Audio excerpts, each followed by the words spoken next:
ගතිගුණ පුස්සක් නේ කියලා. ඒ කියන්නේ මේ කිං මේ ඔටුන්න කියන එක. හරිද? කිං කියන එක. මම දාගත්ත දෙයක් නෙමෙයි. ඒ කියන්නේ මම කියාගත්ත දෙයක් නෙමෙයි මේක. මට මිනිස්සු කියන්න ගත්තේ people's rapper කියලා. මට මිනිස්සු කියන්න ගත්තේ මම දාගත්තේ නෑ people's rapper කියලා බෝඩ් එක ගහගෙන ආවේ නෑ මම.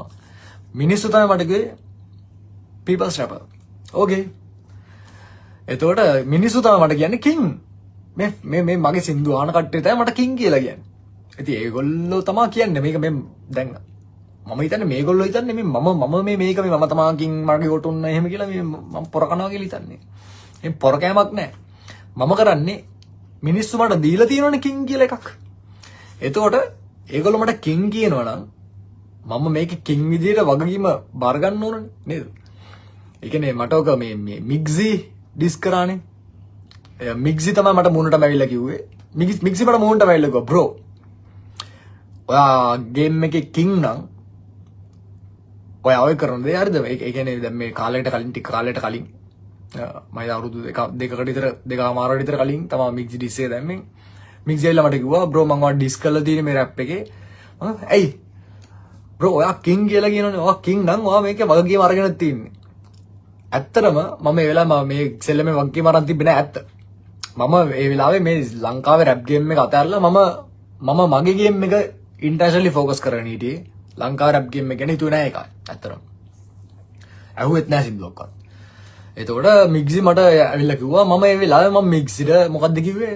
මම මිග්සිට කිව්වා sorry bro. මම අඩුපාඩු පිළිගන්නවා කියලා. ඒ කියන්නේ ඇත්තටම එයා එහෙම ඇවිල්ලා මට ඒක කියනකම් මට එහෙම ඒක ගාණක් තිබ්බේ නැහැ. මොකද මේ මම ඉන්නේ මගේ ගේම් එකේ මගේ ගේම් එක ගහගෙන මගේ හිටියේ. ඉතින් එයා මට ඇවිල්ලා මතක් කරලා දුන්න බ්‍රෝ ඔයාගේ අඩුපාඩුවක් තියෙනවා. ඔයා කිං කියලා ඔයා කට්ටිය ඔයාට කිං කියලා කියනවා. මොකද්ද කරන්නේ කියලා. ඉතින් මම හිතා ඒ වෙලාවේ තමයි මට පෙවුනේ. ඉතින් මම ඒ වෙලාවේ දැක්කා. ඉතින් මම ඒ වෙලාව තමයි වගකීම ගත්තේ. ඕකේ ඇත්තනේ මිනිස්සු මට කිං කියලා කියන තුනම එහෙනම් මම කිං විදිහට මේකේ වගකීම ගන්න ඕනේ. අන්න ඒක තමයි මම පවත්වගෙන ගියේ. නැතුව මේ මම අරගෙන එකක් නෙමෙයි. මිනිස්සු මට කිං කියලා වගකීමක් දුන්නා නම් ඒ මට්ටම දුන්නා නම් මම ඒකට උපරිම සාධාරණේ කරනවා. ඉතින් ඒ සාධාරණේ කරන එක තමයි මගේ වගකීම. ඉතින් මම ඒක තමයි මේ පවත්වගෙන යන්නේ. හරිද?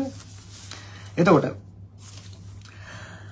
උඹේ මොනෙන් පේන උඹට නෑම රුස්සන්නේ උඹ වදන් වැඩෙක්කෙත් ගතිගුණ පුස්සක් නේ. සැනී කියන්නේ මේ නිකන් යන මේ ගහල් පාරුවෙක් නෙමෙයි. හරිද? ඒක ඇත්ත. සැනී කියන්නේ වැඩෙක්. හරි මේ මම තව කතාවක් කියන්න මේ කතාව මම කාටවත් මේක කලින් කියලාත් නෑ මේක කවුරුත්